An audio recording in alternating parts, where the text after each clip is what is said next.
Namaskar students, how are you all? I hope you all are fine and safe at home. Now myself Urvi Pandya. Today I am going to teach you chapter number first, another topic that is sounds of letters. Now बच्चों, आज हम sounds of letters पढ़ने वाले हैं जो alphabet का ही एक सब टॉपिक है. So let's start. Letters stand for sounds. Letters है वो हमें साउंड्स बताते हैं. In speaking, these letters give two types of sounds. So they are again divided into two groups. बोलने में लेटर्स के अलग अलग दो तरह के साउंड बनते हैं हमारे इंग्लिश लैंग्वेज में.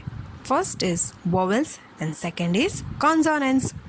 Letter A, E, I, O, U. 5 of the above letters are called vowels. Vowels है A, E, I, O, U. ये जो 5 लेटर है वो vowels कहलाते हैं. Next consonant. The other letters यानी अल्फ़ाबेट में जो A, E, I, O, U के सिवाय के जो लेटर्स हैं उन्हें कॉन्सोनेंट्स कहा जाता है. सो आइए चलो वोवेल्स को मैं थोड़ा आपको डिटेल में समझाऊँ.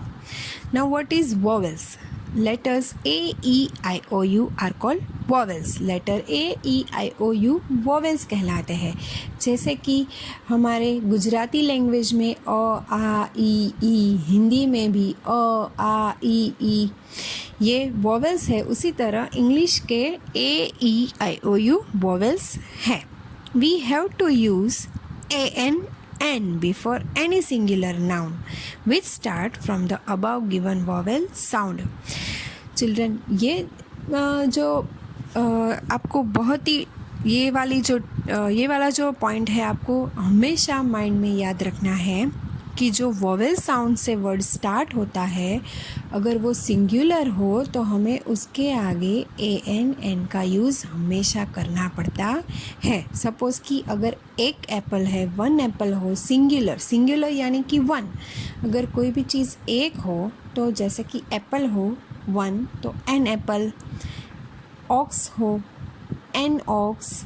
आइसक्रीम हो एन आइसक्रीम. अगर वो सिंगुलर नाउन हो, एक ही हो, तो हमें उसके आगे an का यूज़ करना होता है. बट वन मोर थिंग आपको याद रखनी है कि सपोज़ कि अगर वो जो स्पेलिंग है अगर किसी और लेटर से भी स्टार्ट हो, जैसे कि हमारे इंग्लिश में बहुत सारे ऐसे वर्ड्स हैं जिसका स्पेलिंग कुछ अलग होता है बट उसका प्रोनाउंसिएशन मतलब उसका जो बोलने का तरीका होता है वो थोड़ा अलग होता है.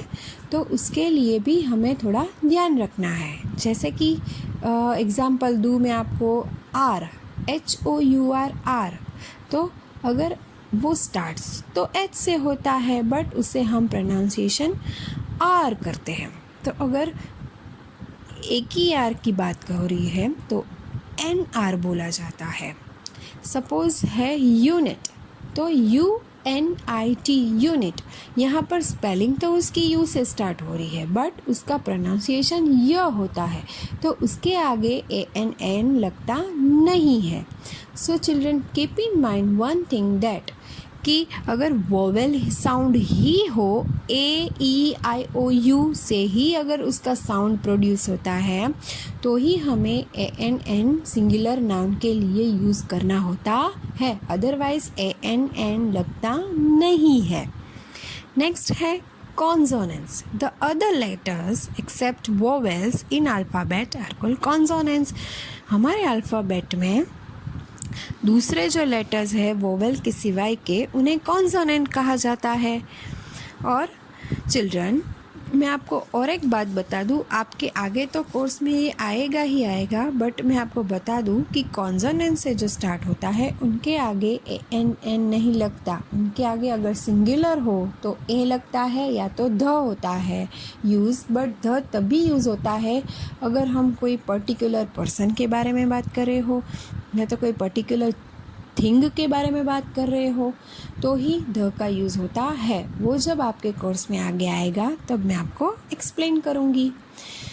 So children, I hope you all understand these concept of vowels and consonants very well. आपको आगे एक्सरसाइज में आपको होमवर्क में आज दे रही हूँ, वहाँ पर आपको क्या करना है, जिसमें फर्स्ट क्वेश्चन है फिल इन द ब्लैंक्स। आपको fill in the blanks fill करनी है और नीचे आपको ऑप्शन दिए हुए हैं, वहाँ पर से ही आपको करेक्ट आंसर को सिलेक्ट करके फिल इन द ब्लैंक्स में लिखना है। सेकेंड क्वेश्चन है right the following in small letters, मतलब कि कैपिटल लेटर्स में दिया हुआ है, आपको उन्हें स्मॉल लेटर में लिखना है। And last question pick out vowels in the words below. आपको जो स्पेलिंग्स आपको दिए हुए हैं उनमें से आपको वॉवेल्स को निकाल के अलग लिखना है डैश में। ओके,